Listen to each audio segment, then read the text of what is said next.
যতক্ষণ না ফিলিস্তিন মুক্ত না হবে আমাদের এই সংগ্রাম চালিয়ে যেতে হবে। শারীরিক অত্যাচার নিয়ে আমি কথা বলতে চাই না, কিন্তু যেটা আমার সবচেয়ে বেশি অপমান বোধ হয়েছে সেটা হচ্ছে আমাদের বাংলাদেশি পাসপোর্ট তারা ছুঁড়ে মাটিতে যখন ফেলেছে।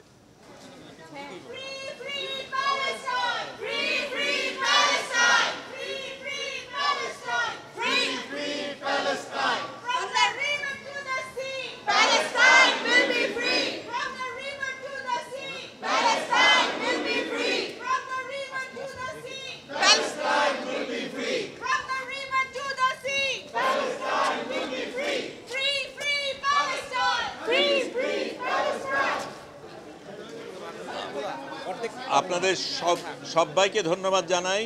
সারা বাংলাদেশের মানুষের ভালোবাসা আমাকে আসার সুযোগ তৈরি করে দিয়েছে। প্রথমে যে জিনিসটা মনে রাখতে হবে, এখনও কিন্তু গাজা মুক্ত হয়নি। গাজার মানুষরা এখনও আক্রান্ত, তাদের উপর এখনও নির্যাতন চলছে, এবং সেটা যতক্ষণ না হয় আমাদের কাজ কিন্তু শেষ হয়নি। তার বাইরে যেটা বলবো, আমি অনেক মানুষকে ধন্যবাদ জানাবো। প্রথমে বাংলাদেশি যারা সারা পৃথিবীর থেকে সাড়া দিয়েছে, দোয়া করেছে, ভালোবাসা পাঠিয়েছে, তাদের কাছে আমি কৃতজ্ঞ। আমি তুরস্ক এয়ারলাইন্স আমাদের আসার ব্যবস্থা করে দিয়েছে, তাদের কাছে ধন্যবাদ জানাই। আমাদের দেশের সরকার যেভাবে সাড়া দিয়েছেন, আমাকে ওইখানে ইস্তানবুলে আমাকে গ্রহণ করেছেন, একদম আমার সাথে কোনো যোগাযোগ করার কিছু ছিল না, সেগুলির ব্যবস্থা করে দিয়েছেন, সেগুলির জন্য ধন্যবাদ। কিন্তু আবারও আমি বলবো যে আমাদের আসল সংগ্রাম বাকি আছে। যতক্ষণ ফিলিস্তিন মুক্ত না হবে ততক্ষণ আমাদের সংগ্রাম চলতে হবে। আমি যেতে পেরেছি, অনেকে যেতে পারিনি, অনেকে আমার সাথে যোগাযোগ করেছিল, তারা যেতে চেয়েছে।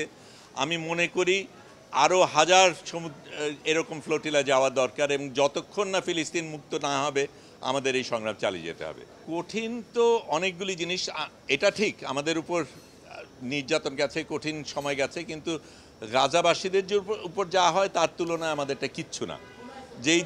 যেই জিনিসগুলি হয়েছে সেটা প্রথমে আমাদের একেবারে শুরু থেকেই যেই জিনিসগুলি ছিল, একেবারে প্রস্তুতির দিক থেকে অনেকগুলি সতর্কতার ব্যাপার ছিল, নিরাপত্তার ব্যাপার ছিল, অনেক কিছু আপনারা জানতে চেয়েছেন, আপনাদের জানানো যায়নি নিরাপত্তার কারণে, কিন্তু আমাদের একটা স্ট্র্যাটেজিক্যালি চলতে হয়েছে।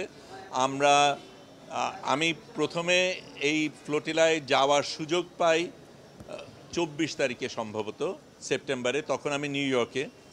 তখন খুব দ্রুত টিকিট কেটে ঢাকায় এসে ঢাকার থেকে বদল করব, কাজে আমি ওখান থেকে আম্মান যাই, আম্মান থেকে দোহা যাই, দোহা থেকে ঢাকায় আসি, ঢাকায় এসে এখানকার কিছু কাজ সেরে অল্পক্ষণের মধ্যে আবার ফ্লাইট নিয়ে রোমে যাই।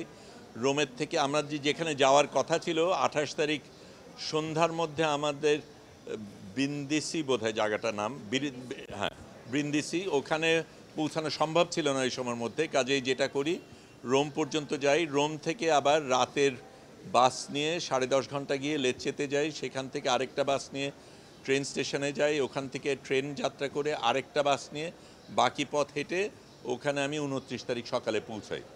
সেই দিন আমাদের প্রস্তুতি পর্ব ছিল, ট্রেনিংয়ের ব্যাপার ছিল। পরের দিন সকালবেলা আমরা রওনা দেই এবং তখন থেকে আমরা যাত্রা শুরু করি।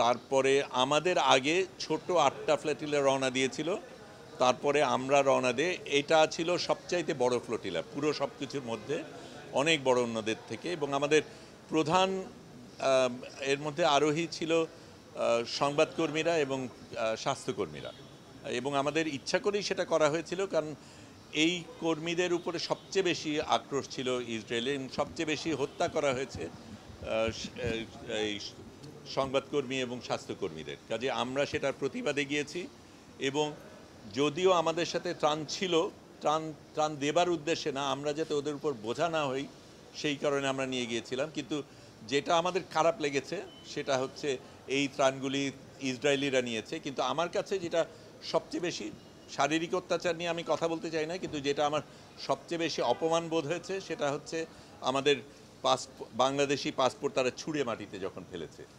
এইটা আমাকে ভীষণভাবে আক্রান্ত করেছে, এবং এই অপমান বোধের মানে এটার জন্য আমাদের বিচার আদায় করে নিতে হবে, এবং কোনো দেশ আমাদের সাথে এইভাবে আচরণ করে পার পেয়ে যাবে সেটা যাতে না হয় আমাদের দেখতে হবে।